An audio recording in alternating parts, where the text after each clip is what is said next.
semangat baru untuk jiwaku, beri kicauan merdu untuk hidupku. Ini ku bertahan, aku pasti bisa menikmati semua dan menghadapinya. Aku yakin pasti bisa.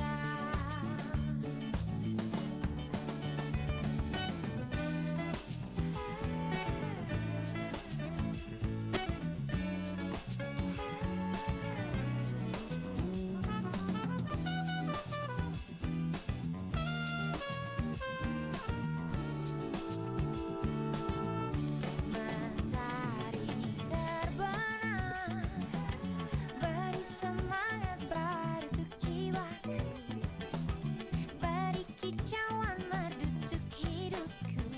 Ini ku bertahan, aku pasti bisa menikmati semua dan menghadapinya. Aku yakin pasti bisa. Aku pasti bisa menikmati semua dan menghadapinya. Aku yakin pasti bisa. Aku ingin lepaskan seluruh bebanku dan ku jalani hidupku dengan senyuman. Aku Baik, Selamat malam. selamat malam Udah mulai. teman-teman semua. Selamat malam kakak-kakak Malam, coach. kakak-kakak. Selamat malam Bapak dan Ibu yang sudah join, yang sudah hadir malam ini. Sekali lagi terima Selamat kasih. Selamat Baik. malam. Oke, boleh kalau begitu sebelum kita mulai boleh Selamat kita malam, Pak. ini ya, boleh Selamat kita malam semua. dengarkan suara-suara keriuhan. Apakah benar internet saya masih oke atau freeze ini gitu kan. Jadi memastikan saja bahwa boleh Bapak dan Ibu sekalian atau kakak-kakak semua boleh dibuka videonya dan kemudian boleh open mic dan boleh mengatakan selamat malam, semangat, semangat, semangat. Monggo silakan. Selamat malam. malam. Semangat, semangat banget. Selamat malam. Oke, baik. Malam. Malam. Berarti benar, berarti internet saya, akses saya berada dalam keadaan normal dan Bapak dan Ibu kakak-kakak juga normal semuanya. Dan mudah-mudahan kita bisa menjalani sesi acara malam ini bisa berjalan dengan lancar. Baik. Bapak dan Ibu, kakak-kakak sekalian, sebelum kita mulai, mohon berkenan, izinkan kita yuk berdoa dulu agar segala macam hal yang kita akan jalani sepanjang beberapa waktu ke depan dan hal-hal yang akan ingin kita dapatkan dalam sesi ini bisa kita dapatkan dengan yang terbaik dan bisa berjalan dengan lancar sesuai dengan apa yang kita harapkan. Boleh, monggo berkenan berdoa sesuai keyakinan, berdoa dipersilahkan.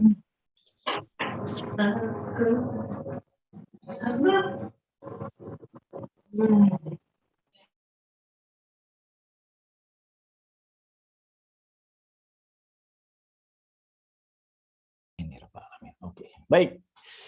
Baik, kalau begitu kakak-kakak sekalian, sekali lagi saya ucapkan selamat datang kepada Bapak dan Ibu yang sudah mendaftar, meregistrasikan diri dan sudah join malam ini, dan juga saya ucapkan selamat datang kepada kakak-kakak coach yang sudah berkenan join juga di dalam acara malam ini yang akan berkolaborasi bersama. Dan tak lupa juga saya ucapkan selamat datang kepada para pembicara dan kepada semua kita di sini. Sekali lagi selamat datang dan selamat menikmati acara di malam ini. Tidak berlama-lama, saya mohon izin share slide dulu sebentar untuk memastikan perkenalan kita pas. Yes, semoga slide saya sudah muncul di layar Bapak dan Ibu atau kakak-kakak semua. Oh ya, sebelumnya mohon izin Bapak dan Ibu, khususnya ini kenapa saya panggil ada Bapak dan Ibu, kemudian ada kakak-kakak. Bapak dan Ibu, boleh izin saya mempromosikan untuk memanggil Bapak dan Ibu peserta khususnya dengan panggilan kakak-kakak. Karena apa? Karena saya berharap dalam sesi ini kita bisa berkolaborasi bersama, kita bisa merasa setara atau bermitra, dan membuat acara ini sangat nyaman dan sangat blend untuk kita semua. Jadi panggilan kakak itu sebenarnya mewakili untuk memberikan sebuah rasa lebih akrab, lebih setara, bermitra, dan bisa berkolaborasi bersama. Karena sesi malam ini kita akan banyak sekali berbincang-bincang tentang bagaimana kita bisa berkolaborasi untuk melihat potensi-potensi peluang-peluang terbaik yang bisa kita lakukan sebagai orang tua. Mohon izin ya, kakak-kakak, oke? Izin, oke, saya panggil kakak-kakak, boleh kasih kode, kasih oke, atau kasih kode tangan, boleh? Yes. Setidaknya, Boleh banget. Setidaknya sudah mendengar satu suara dan satu jempol, setidaknya mewakili ada ribuan peserta yang di sini yang hadir. Yang hadir maupun yang belum hadir nanti ya. Baik, kakak-kakak sekalian, nah gini kan hujannya udah nyaman, kadang-kadang saya suka slip-slip. Baik, kakak-kakak sekalian, sekali lagi selamat datang di dalam event coaching sebagai pembentuk kesadaran diri orang tua ABK atau anak berkebutuhan khusus. Sekali lagi terima kasih sudah join di dalam sesi malam ini. Kakak-kakak sekalian, sebenarnya sesi ini inisiatifnya adalah dari inisiatif dari The Bold Parents, di mana yang sudah reguler melakukan kegiatan-kegiatan edukasi khususnya kepada orang tua yang memiliki ataupun edukasi tentang anak berkebutuhan khusus dari The Bold Parents. Hanya kali ini The Bold Parents berkolaborasi dengan Loop Institute of Coaching dengan sesi Loop Positivity dari Loop Institute of Coaching. Semoga kolaborasi kali ini bisa memberikan sebuah sesi yang lebih bermakna lagi daripada sebelum-sebelumnya, dan juga bisa memberikan nilai tambah kepada Bapak dan Ibu atau kakak-kakak semua yang hadir di sini. Dan tak kenal maka tak sayang, izinkan, dari tadi banyak ngomong ini, siapa sih dia? Oke, perkenalkan. Nama saya Kurnia Siregar, saya sekarang aktif di Loop Institute of Coaching, kemudian saya juga aktif di Loop Institute of Coaching sebagai Executive Coach, sebagai Career Coach, dan juga sebagai Lead Facilitator program-program training dan sertifikasi coaching di Loop Institute of Coaching. Dan saya juga ingin memperkenalkan dua orang pembicara yang akan hadir dalam sesi malam ini, yaitu saya perkenalkan dari The Bold Parents, diwakili oleh penggagasnya, Kak Imade Hartawijaya, LCPC. Mudah-mudahan beberapa teman-teman yang sudah hadir di sini juga sudah mengenalnya, tapi kalau belum mengenalnya, beliau adalah penggagas dari The Bold Parents dan penggagas dari event minggu ketiga yang benar-benar sifatnya mengedukasi untuk orang tua dan teman-teman yang berada di dalam situasi memiliki ataupun ingin mendapatkan informasi tentang bagaimana anak berkebutuhan khusus. Dan malam ini juga saya ingin memperkenalkan karena kolaborasi dengan Loop Institute of Coaching dengan event Loop Positivity, di mana Loop Positivity itu adalah sebuah event dari Loop Institute of Coaching yang mengedukasi dengan tema lingkaran positif untuk berbagi. Saya perkenalkan Mbak Ina Rizkia Amalia, Kak Ina Rizkia Amalia. Beliau adalah seorang ICF Master Certified Coach, kemudian beliau juga co-founder dari Loop Institute of Coaching. Aktivitas beliau saat ini menjadi Executive Coach, kemudian Leadership Coach, dan juga beliau juga aktif menjadi Lead Faculty di dalam program-program training coaching maupun sertifikasi coaching di Loop Institute of Coaching. Beliau berdua akan banyak sekali membahas, akan banyak sekali mengulas hal-hal apa yang akan kita lakukan malam ini. Dan juga saya senang sekali, kami juga dari beberapa coach, nanti saya akan perkenalkan, tapi nanti belakangan, tapi biarkanlah menjadi misteri, jangan sekarang dia perkenalkannya, karena banyak banget yang hadir coach-coach sekarang. Nanti saya akan memperkenalkan, tapi sebelumnya saya juga ingin berterima kasih kepada Bapak dan kakak-kakak semua yang sudah hadir, yang saya lihat pesertanya dari sini itu luar biasa sekali.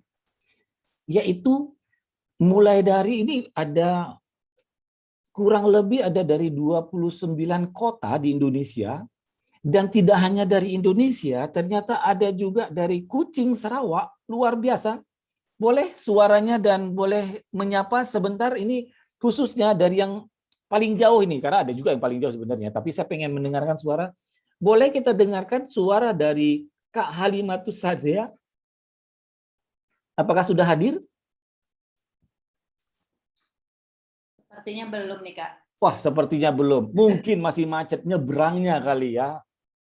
Jalannya agak macet mungkin ya, tapi nggak apa-apa. Tapi kalau di dalam daftar peserta di sini, kakak-kakak sekalian, senang banget kita tidak hanya dari Indonesia, tapi juga dari ada negeri seberang sana. Dan saya juga ingin menyapa bapak-bapak atau kakak-kakak semua, ini luar biasa, mulai dari yang paling dekat, dari tempat saya maksudnya, sampai dengan yang paling jauh, dari tempat saya juga maksudnya. Ada yang dari Bogor, terima kasih kakak-kakak yang dari Bogor, ada yang dari Bogor, Jakarta, Bekasi, Jakarta pun ada, dari Jakarta Utara, dari Jakarta Selatan, luar biasa. Jakarta Pusat. Kemudian kita geser ke sana, ada yang dari Bandung, dari Bekasi, ada dari Bekasi. Ada dari Luwu Timur, terima kasih kakak-kakak. Mudah-mudahan dari Luwu Timur memberikan akses bisa ke sini. Inilah hebatnya zaman teknologi. Kita tanpa akses dari Luwu Timur tetap bisa terakses dengan Jakarta. Ada dari Medan, Horas. Ada dari Makassar, jangan lupa ikangnya. Ada dari Cilacap, Samarinda, Sidoarjo, Bandung Barat, Denpasar Timur. Wah, rasanya nanti sudah dekat sekali dengan Kak Made rasanya ini. Dari Dumai, dari Balikpapan, Surabaya, Bone, Sulawesi Selatan, Surabaya. Wah, oke. Dari Tangerang, baik. Kakak-kakak sekalian, sekali lagi terima kasih atas kehadirannya, dan izinkan kami dari Loop Institute of Coaching dan The Bold Parents dengan event minggu ketiga dan Loop Positivity untuk melayani kakak-kakak di dalam sesi bagaimana memberdayakan kita orang tua kepada anak-anak kita yang berkebutuhan khusus. Dan untuk perkenalan singkat, siapa sih Loop Institute of Coaching? Dan kakak-kakak yang sudah kenal dengan The Bold Parents, mudah-mudahan sudah lebih akrab, tapi yang belum kenal juga nanti saya akan kenalkan. Izinkan saya memperkenalkan sebentar dari Loop Institute of Coaching. Siapa sih sebenarnya Loop Institute of Coaching? Loop Institute of Coaching adalah sebuah lembaga pengembangan sumber daya manusia, baik kepada personal maupun kepada korporasi. Sudah berdiri kurang lebih 12 tahun, berfokus kepada pengembangan yang pendekatan melalui pendekatan coaching. Dan alhamdulillah sudah berkiprah luar biasa, lebih dari 1.000 professional coaches dilahirkan dari program-programnya dan sudah berkiprah di Indonesia saat ini. Itu kurang lebih dari Loop Institute of Coaching dan dari The Bold Parents yang sudah kenal, mudah-mudahan ini lebih mengakrabkan. Tapi kalau yang belum kenal, izinkan saya memutar sebuah video yang diberikan oleh The Bold Parents. Semoga kakak-kakak bisa mengetahui dan memahami apa kiprahnya The Bold Parents ini. Izin saya akan share sebuah video dan semoga ini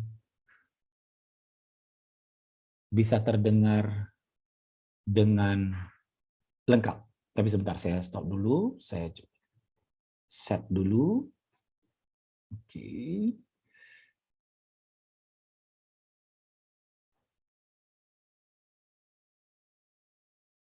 Share song.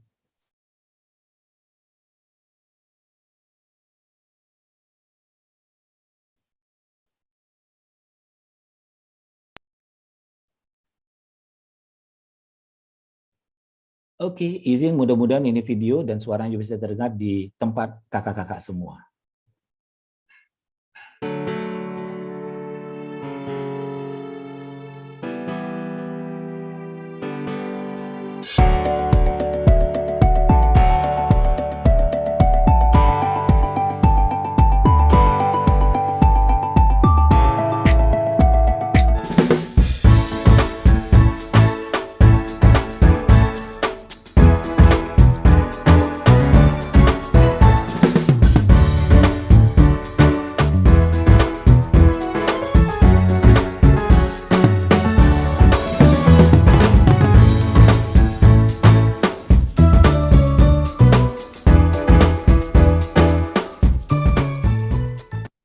Yes, itulah kiprah dari The Bold Parents. Semoga kehadiran The Bold Parents dan Loop Institute of Coaching khususnya untuk sesi malam ini benar-benar bisa memberikan makna dan bisa memberikan manfaat kepada kakak-kakak semua.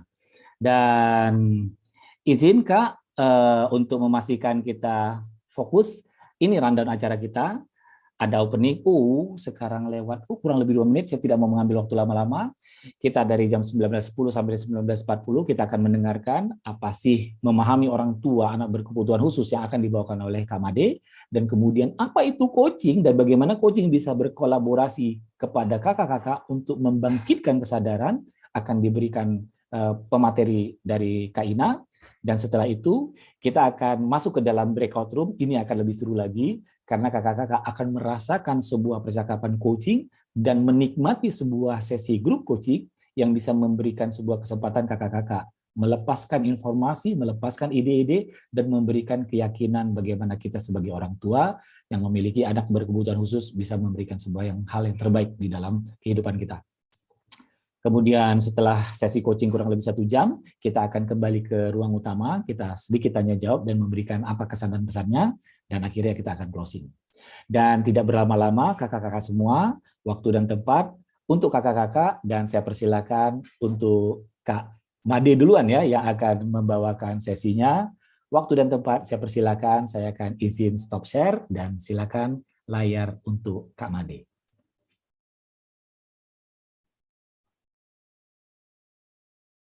Maaf Mas Yunit, ya, oke. Terima kasih Kak Kurnia. Selamat malam Bapak-bapak, Ibu-ibu. Biasanya saya ngomong seperti itu. Tapi malam ini seperti kata Kak Kurnia tadi, kita akan sebut kakak semua, biar kita biasa sama semua. Baik, selamat malam kakak-kakak semua. Bagi yang sudah kenal saya dari acara-acara sebelumnya, selamat bertemu kembali. Bagi yang belum kenal, tadi Kak Kurnia sudah menyebutkan saya salah satu co-founder dari The Bold Parent, di mana saya membuat The Bold Parent untuk lebih kita semua bisa memahami orang tua anak berkebutuhan khusus. Jadi bukan antar orang tua saja, tapi dari lingkungan luar bisa memahami orang tua anak berkebutuhan khusus juga. Tadi Kak Kurnia udah bilang seperti apa Loop, saya juga lulusan Loop, jadi izin kakak-kakak semua yang sudah kenal saya sebelumnya, kalau ngomong coaching, suhu-suhunya itu ya Kak Kurnia sama Kak Ina tadi, itu suhu saya selama ini belajar. Jadi saya beruntung sekali bisa ditemanin sama suhu-suhu saya dan kakak-kakak teman-teman coach yang hebat-hebat juga. Nanti kita akan merasakan seperti apa kehebatan mereka dalam coaching di grup coaching. Baik. Minggu ketiga sekarang dibilang spesial karena memang benar-benar spesial, menggabungkan antara seperti apa kita orang tua anak berkebutuhan khusus dengan seperti apa kita harus mengembangkan diri. Nah, saya izin share screen, kakak-kakak sebentar, saya buka dulu. Mana dia? Ini dia. Sebentar Kak ya.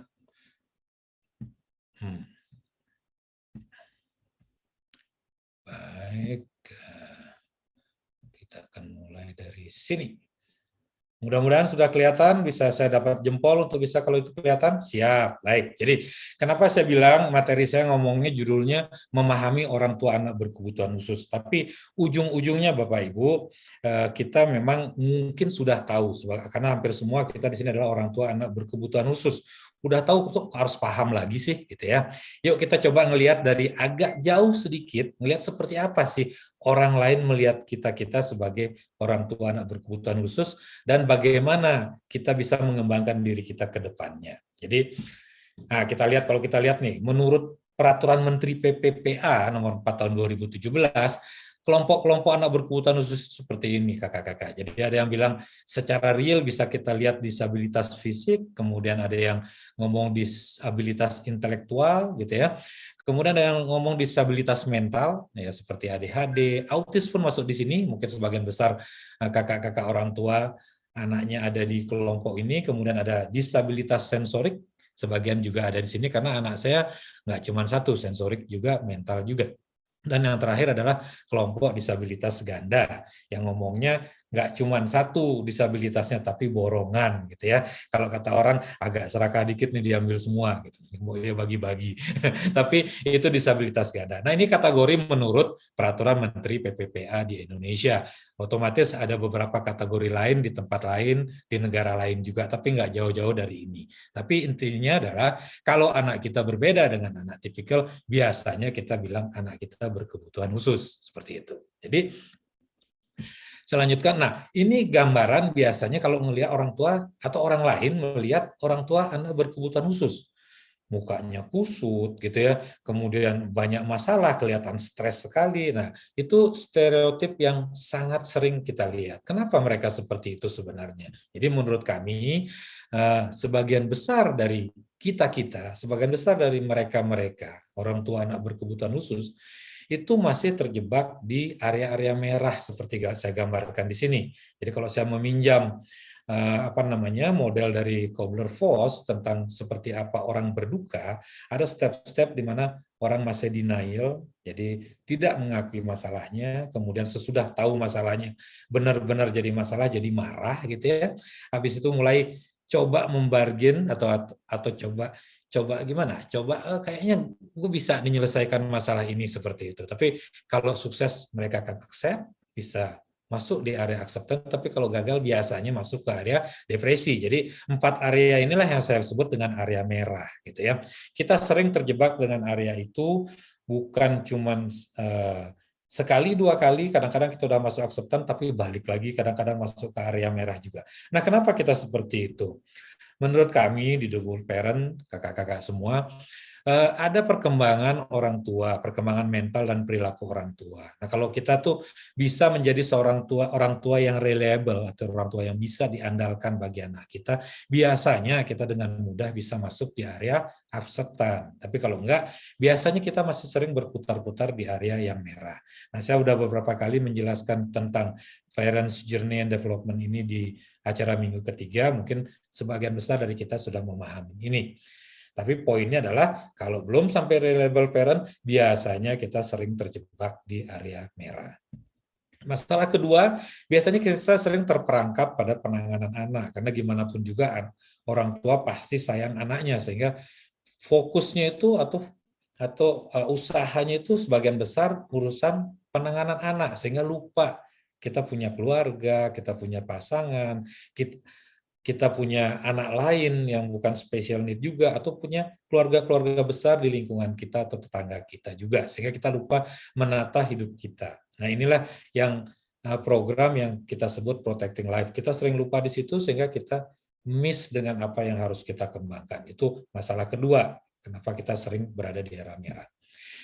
Nah, orang sering bilang, nah ini juga sering sudah saya sampaikan, kalau kita lagi punya masalah, seperti di pesawat terbang, kalau lagi ada masalah kan kita harus masang masker oksigen gitu misalkan, ya kita harus masang diri kita dulu untuk bisa bantu orang lain sebelum, maksudnya untuk masangin diri kita sendiri dulu sebelum kita masangin anaknya, sehingga kita siap untuk membantu mereka. Jadi seperti itulah sebenarnya orang tua. Nah, hal ketiga yang sering bikin kita masuk ke area merah itu adalah perkembangan anak kita sendiri. Jadi kalau umur 0-5 tahun, masalahnya pasti beda. Kita masih sibuk dengan early intervention, kita juga masih denial, gitu ya, ekspektasinya tinggi banget gitu ya. Masalah-masalahnya seputaran itu biasanya. Tapi biasanya anaknya sudah berkembang lagi menjadi remaja, lain lagi masalahnya. Gimana mengenalkan puberty dan sex education misalkan ke anak berkebutuhan khusus kita. Nah, ini juga masalah yang membuat kita sering di area merah juga. Bahkan pada saat mereka sudah dewasa pun bukan berarti kita nggak bisa trap lagi ke area merah. Karena kadang-kadang kita ngelihat, ternyata anak kita belum benar-benar siap untuk hidup sendiri. Sementara kita makin tua, mulai lagi kita stres. Nah, hal-hal seperti itulah yang memutar roda yang tadi, sehingga kita sering berada di area-area merah. Tapi jangan salah, nggak semua orang tua itu kusut, kakak-kakak. Jadi sebagian dari kita, sebagian dari mereka, sebagian dari orang tua tadi sudah punya atau sudah siap untuk maju sebenarnya, sudah accept kondisi yang ada. Dan rata-rata kalau kami amati, orang-orang seperti ini, orang tua seperti ini biasanya sudah memiliki core behavior dari orang tua yang kami sebut parents core behavior ini. Jadi ada 4 hal yang biasanya orang tua yang sudah masuk ke area akseptan itu miliki. Yang pertama, mereka bisa hadir sebagai orang tua, jadi presence gitu ya, di tengah keluarganya dan di depan anak berkebutuhan khususnya. Kemudian mereka mindful terhadap perubahan-perubahan anaknya, jadi tahu ada perubahan kecil anaknya. Oh, anak saya sekarang misalkan sudah bisa minta dibikinin pisang goreng, itu perubahan kecil. Ya, tapi kita juga harusnya bisa melihat, komunikasinya meningkat. Hal seperti itu yang kita lihat. Kemudian kita juga udah siap menerima pemikiran dan cara-cara baru untuk benar-benar dalam pengasuhan anak kita atau benar-benar dalam mempersiapkan diri kita sebagai keluarga yang memiliki anak berkebutuhan khusus. Jadi banyak cara, banyak pemikiran baru yang benar-benar harus kita siap untuk kita terima, gitu ya. Yang terakhir, kita sering lupa menghargai apa perkembangan dari anak kita dan dari kita sendiri, gitu ya. Yang paling sering saya pakai contoh adalah nyukur rambut. Saya udah bisa nyukur rambut, saya happy sekali, gitu ya.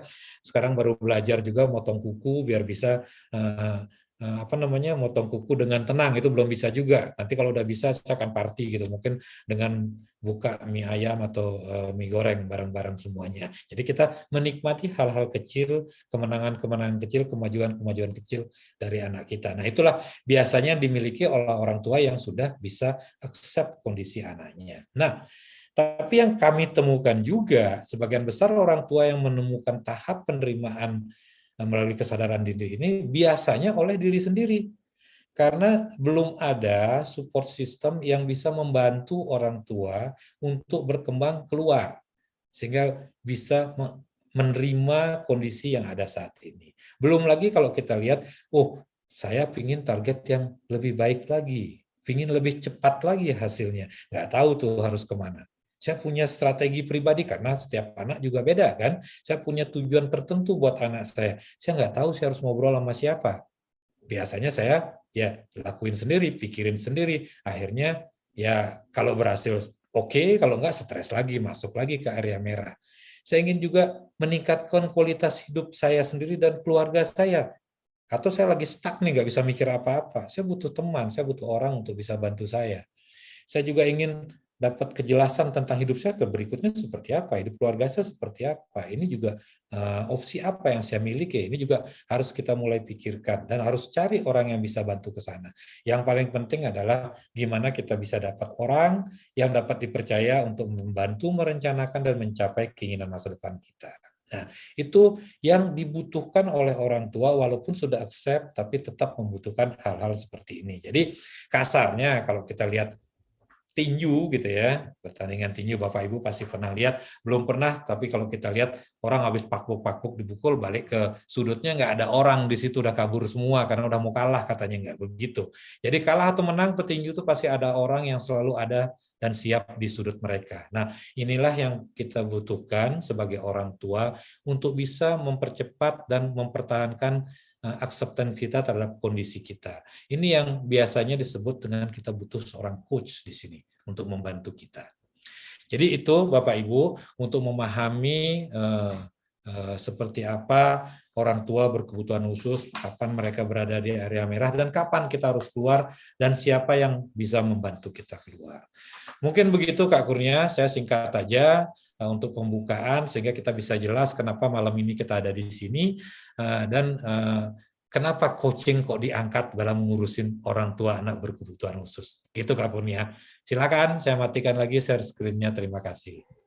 Terima kasih Kak Made yang sudah menjelaskan singkat, padat, khususnya kepada teman-teman. Mudah-mudahan ini bisa menguatkan kembali tentang konsep-konsep bagaimana sebagai orang tua dan apa yang terjadi sebenarnya. Sudah lengkap rasanya ya. Untuk Kak Made. Dan kemudian Kak Made tadi sudah mulai melihat dan mengatakan, khususnya di slide yang terakhir, dikatakan bahwa, hai orang tua, bagaimana kita menemukan penerimaan itu lebih cepat. Level acceptance yang dari cobbler tadi, cobbler itu bisa dapat lebih cepat. Dengan Kak Made mengatakan tentang ada di coach, ada coaching, ada orang yang bisa membantu, ada yang bisa melihat dan memberikan sebuah support system, setidaknya di dalam membangun kesadaran. Karena menemukan penerimaan itu melalui kesadaran diri yang datang dari dirinya sendiri. Nah, gimana caranya apa yang bisa kita lakukan sebagai orang tua untuk menemukan kesadaran kita, menemukan apa yang ada di dalam diri kita untuk mampu mengelola. Seperti apa yang penjelasan dari Kak Made tadi. Maka itu hari ini kita berkolaborasi dengan Loop Institute of Coaching, di mana coaching rasanya bisa menjadi sebuah media untuk kakak-kakak menemukan kesadaran itu. Tapi kita perlu dengerin dulu, apa sih itu coaching dan kenapa coaching itu bisa membuat kita menemukan kesadaran, menemukan sebuah potensi yang memberikan kesiapan kita dalam level penerimaan. Dan untuk itu, Kak Made terima kasih sudah membawakan dari sesi yang teknisnya. Sekarang yuk kita lihat bagaimana sesi coaching yang bisa kita pelajari dan kakak-kakak nanti akan mengalaminya. Dan untuk itu, saya persilakan Kak Ina, waktu dan tempat, monggo untuk teman-teman, apa itu coaching, Kak? Masih di mute, Kak Ina? Baik, terima kasih Kak Kurnia, terima kasih Kak Made yang sudah menyelenggarakan ya, menjadi sebuah penggagas acara ini. Dan selamat malam semuanya. Assalamualaikum warahmatullahi wabarakatuh. Salam sejahtera, salam kenal. Saya dengan Ina Rizky Amalia dan izinkan saya untuk berbagi tentang coaching dan bagaimana coaching memberikan dampak dan manfaat untuk diri saya sendiri setidaknya. Baik, izin saya untuk sharing screen ya kakak-kakak semuanya.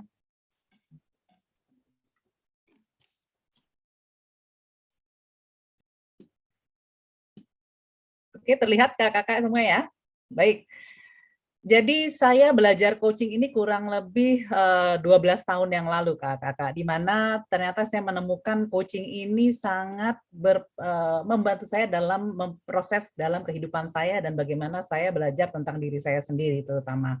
Dan alhamdulillahnya saya juga dianugerahkan Ananda yang memiliki special needs juga, dan sampai saat ini salah satu guru kesabaran dan salah satu guru transformasi untuk diri saya adalah putri saya sendiri.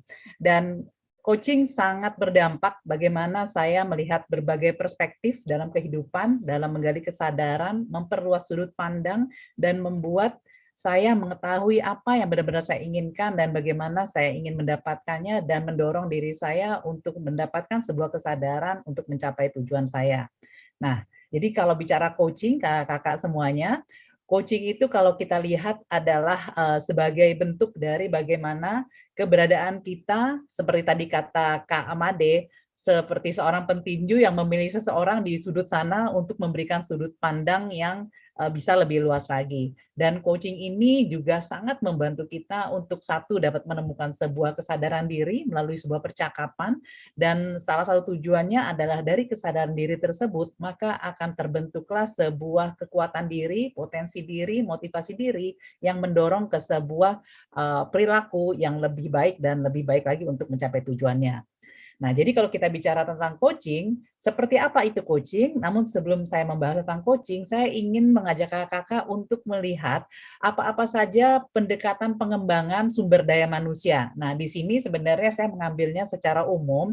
Kalau kakak-kakak pasti paling sering mendengar yang namanya pendekatan pengembangan training, di mana seseorang akan diberikan informasi, pengetahuan, keterampilan agar orang tersebut mampu melakukan atau memahami sebuah pengetahuan dan keterampilan, di mana di dalam training ini si trainer lah yang mendominasi karena si trainer yang akan menyampaikan, mengatakan, dan mendeliver materi-materi trainingnya. Lalu setelah itu kita juga mengenal sosok mentor. Mentor ini adalah orang yang mendampingi seseorang untuk mampu melakukan sesuai keterampilan dan keahliannya. Contoh, kalau seorang mentor itu wajib ahli di bidangnya dan wajib berpengalaman karena dia tidak hanya memberikan panduan dan contoh, dan juga dia memiliki sebuah wisdom atau memiliki sebuah pengalaman yang bisa dibagi dalam proses dia membantu seseorang berkembang. Nah, mentor ini yang dominan juga mentornya. Mentor akan mengatakan, meng-guide, dan juga mengarahkan. Lalu kita juga mengenal consulting atau consultant. Seorang consultant biasanya memberikan advice, solusi, dan juga kalau kita lihat bagaimana ide-ide dan hal-hal yang perlu dilakukan oleh seseorang itu diberikan oleh consultant sebagai salah satu ide solusi yang perlu dilakukan oleh orang tersebut atau si organisasi ataupun orang-orang yang membutuhkan konsultasi tersebut.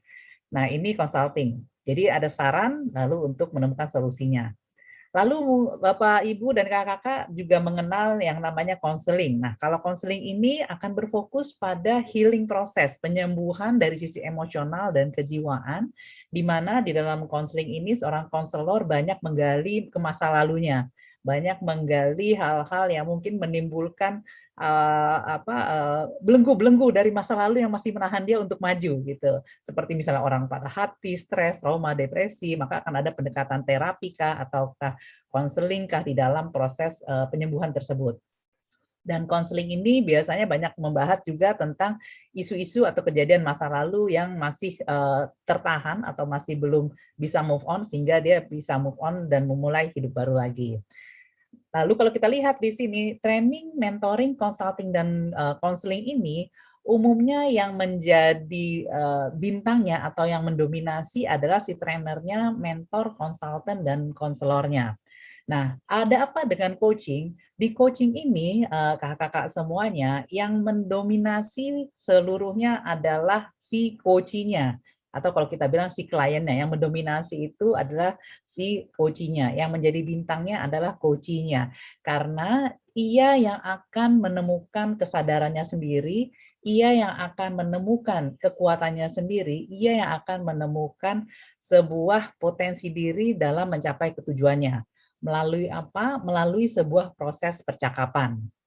Nah, kalau kita lihat kembali, kalau kita lihat training, mentoring, consulting, dan counseling ini lebih banyak seseorang menerima dari orang lain, sedangkan coaching adalah dia akan digali oleh seorang coach untuk menemukan sendiri kesadarannya, untuk menemukan sendiri potensi dan yang mendorong dia untuk mencapai tujuannya. Jadi di coaching ini nanti sifatnya adalah shift in out, di mana mendorong dari dalam diri untuk keluar, mengeluarkan potensinya. Sedangkan training, mentoring, consulting, dan counseling ini shift out in, mendorong dari eksternal ke dalam diri seseorang. Jadi kalau training, mentoring, consulting, counseling ini banyak tellingnya atau banyak memberinya, sedangkan coaching itu akan banyak exploringnya atau penggaliannya.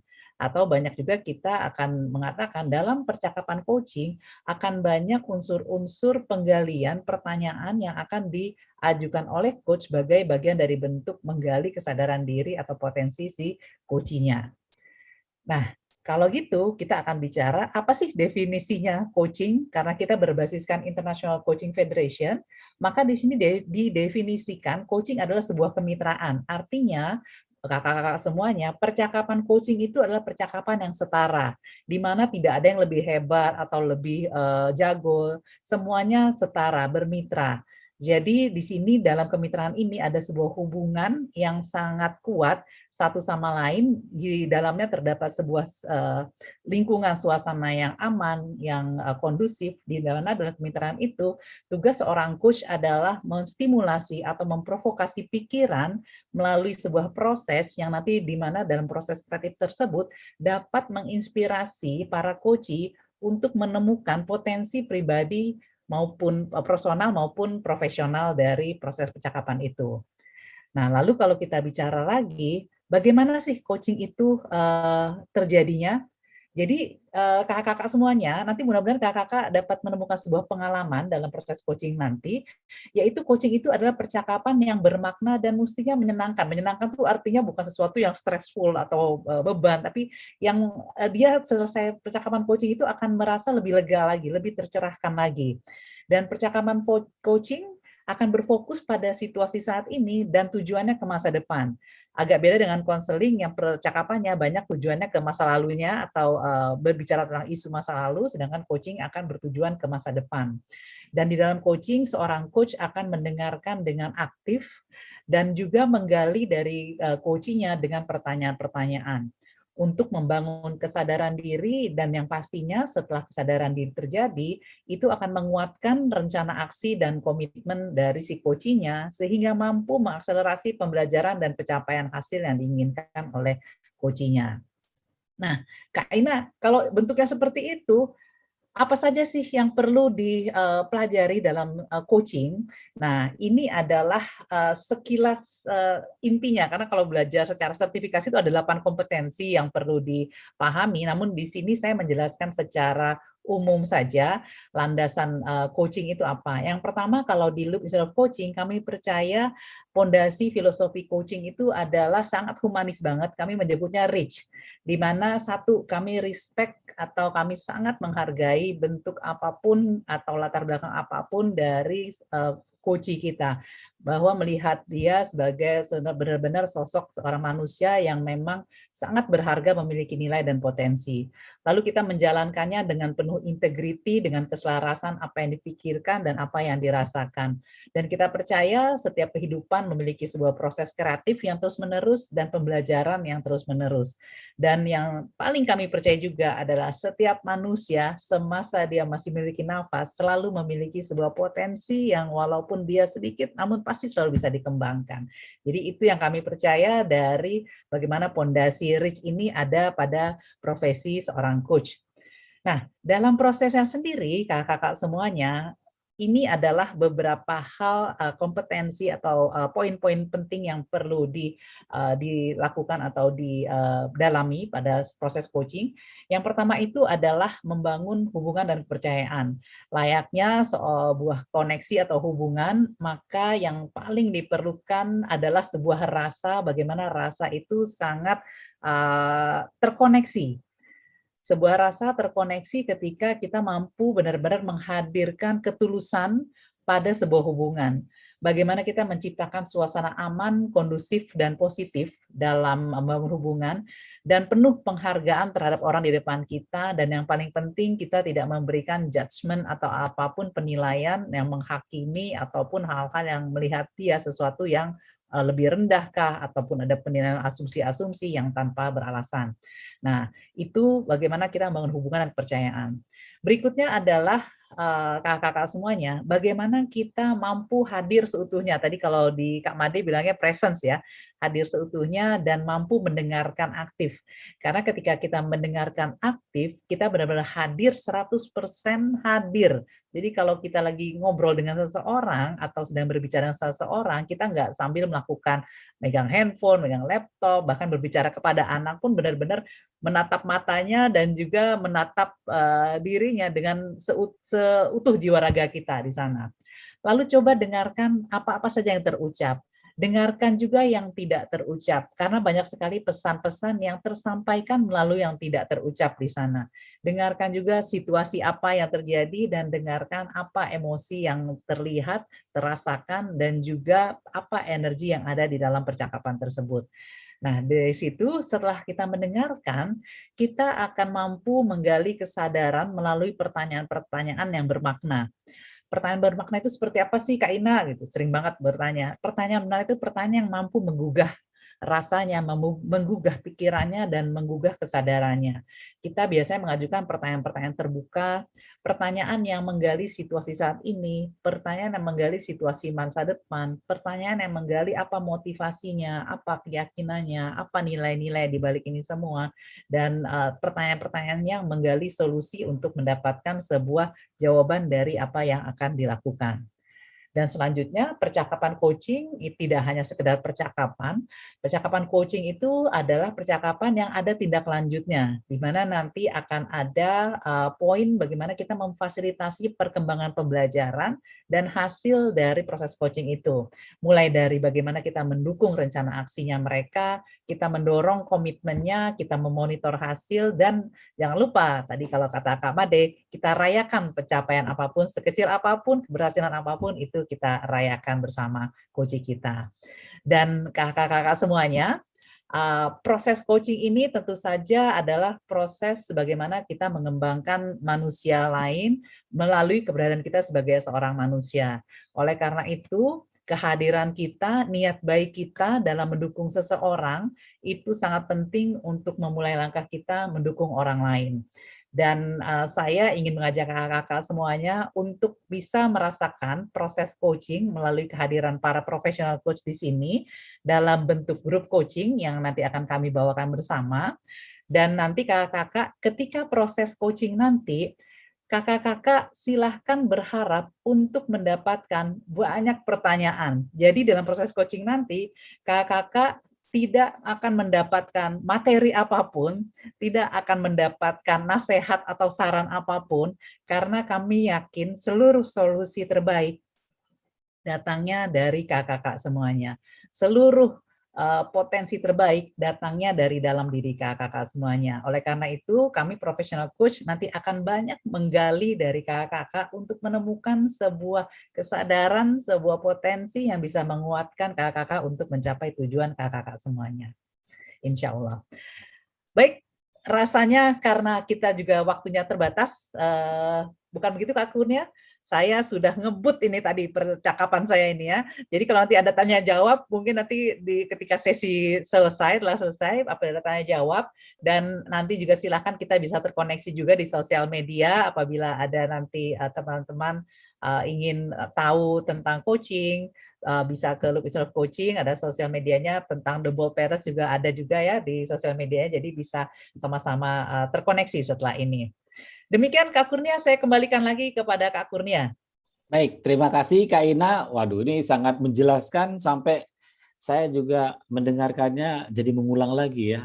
Apa itu coaching? Jadi kakak-kakak sekalian, sekali lagi terima kasih Kak Ina yang sudah menjelaskan sedemikian rupa coaching itu apa dan bagaimana sebuah proses coaching itu mampu membangkitkan kesadaran. Karena kakak-kakak akan bertemu dengan para profesional coach yang semoga para profesional coach, kakak-kakak coach ini akan memberikan ruang, akan memberikan peluang, yang seperti kata Kak Ina tadi, peluang untuk menyadari, untuk melihat sumber daya, potensi apa yang kakak-kakak miliki, agar satu, pesannya Kak Made, siap dan cepat kita berada di area acceptance, penerimaan. Karena kadang-kadang kita sendirian punya blind spot, atau punya blind spot yang kadang-kadang kita nggak tahu karena kita sendirian, makanya kita butuh seseorang. Dan mudah-mudahan seseorang itu siapa? Seorang coach. Seorang coach untuk apa? Untuk mampu menggali, melihat, memberikan sebuah sudut pandang, kakak-kakak semuanya, blind spotnya bisa dilihat dan bisa membangun kesadaran lebih kuat lagi. Tidak berlama-lama, izin share slide lagi. Saya ingin memperkenalkan, tapi nanti kenalannya masing-masing di grupnya saja. Tapi saya ingin memberikan sebuah agenda, kakak-kakak semua. Kak, kita punya kurang lebih 1 jam ke depan untuk kakak-kakak bertemu, berkolaborasi, mengeksplorasi dengan seorang coach. Dengan model grup coaching. Mekanisme proses nanti kakak-kakak akan mendapatkan informasi lebih lanjut di dalam ruangannya masing-masing. Dan kita punya waktu 1 jam, mulai dari nanti kita masuk ke dalam breakout room-nya masing-masing. Dan breakout room-nya masing-masing nanti kakak-kakak akan, sudah kami persiapkan, kakak-kakak akan bertemu dengan seorang profesional coach, silakan berkenalan, silakan menyampaikan informasi apapun, dan coach akan memberikan sebuah informasi tentang mekanismenya. Siapa sajakah yang akan mendampingi kakak-kakak? Siapa sajakah orangnya? Mana fotonya? Walaupun kelihatan orangnya, izin saya berikan. Yes! Di sini kurang lebih ada 15 profesional coach yang akan mendampingi kakak-kakak semuanya. Kalau saya sebutin namanya masing-masing, masih bisa. Tapi kalau kenalan, nanti sendiri aja. Ada Kak Ina, ada saya, karena saya juga seorang coach, walaupun moderator. Oh iya, sambil melambaikan tangan ya Kak Ina ya. Oke, Kak Ina, mana Kak Ina? Oh udah melambaikan tangan dan udah dari tadi, udah kelihatan ya. Kurnia, oh yang dari tadi udah ngomel mulu dari tadi, dari awal ya. Kurnia. Kak Made, udah jelas sekali. Tadi sudah menyampaikan materi, semoga udah sangat kelihatan sekali ya. Ini Kak Made sangat kelihatan harusnya nih. Sangat kelihatan sekali. Nah, ini juga dengan pasangannya. Kak Coach Evi, mana Kak Coach Evi? Boleh lambaikan tangan? Yes, oke. Kak Adila, wah ini juga kakak-kakak bukan hanya peserta dari semua kota Indonesia. Di sini pun dari semua kota Indonesia ada. Dari Bogor ada. Dari Bali asalnya, tapi udah Jakarta ada. Dari Makassar, Kak Adila boleh yes, lambaikan tangan Kak Adila. Yes, oke. Oke, beliau ini adalah dari Makassar. Kak Sulistyo, Kak Sulis, Ayah Sulis. Nah, ini beliau juga dari kota yang luar biasa ini ya. Kak Rini, nah, lambaikan tangan Kak Rini. Wah, lihat senyumnya aja udah adem ya. Oke. Kak Enda, Kak Coach Enda, wah, oke. Kak Enda, semoga juga bisa terlihat sama teman-teman semua. Kemudian ada Kak Maya juga dari Makassar, yes. Ada Kak Iqbal, mana nih Kak Iqbal? Lambaikan tangan Kak Iqbal. Oke. Saya nggak kelihatan sebenarnya, tapi saya yakin Kak Iqbal pasti melambaikan tangan. Kak Adam, oh ini Kak Adam mana? Kak Coach Adam, ini beliau suaranya akan sangat menenangkan sekali. Semoga suara beliau juga memberikan kesempatan penggalian lebih mendalam. Kak Sari, mana Kak Sari? Yes, oke Kak Sari. Oh, ada. Lambaikan tangan. Lebih kencang lagi Kak Sari. Oke. Kak Meta, wah ini apalagi Kak Meta ini sangat tenang. Mudah-mudahan ketenangan beliau juga bisa memberikan ruang penggalian lebih banyak. Kemudian ada Kak Hari Pramono. Kak Hari, mana Kak Hari? Waduh, dengan kebijaksanaannya mudah-mudahan bisa memberikan peluang penggalian lebih mendalam. Dan terakhir ada Kak Mia. Kak Mia, mana Kak Mia? Yes. Oke, kakak-kakak sekalian, kakak-kakak sebentar lagi kalau sudah siap untuk kita berada di dalam breakout room, kami akan mulai membaginya dan kakak-kakak akan berada di dalam 1 jam breakout room bersama dengan coach. Silakan berkolaborasi bersama. Untuk itu, kakak-kakak sekalian, mohon izin, yuk sekarang kita mulai bersiap untuk ke ruangan masing-masing dan menikmati sebuah sesi grup coaching, dan keterbukaan kakak-kakak akan sangat diharapkan untuk melihat potensi apa yang ada di dalam diri kakak-kakak semua. Oke, waktu dan tempat, teman-teman host boleh bantu untuk masuk ke breakout room masing-masing.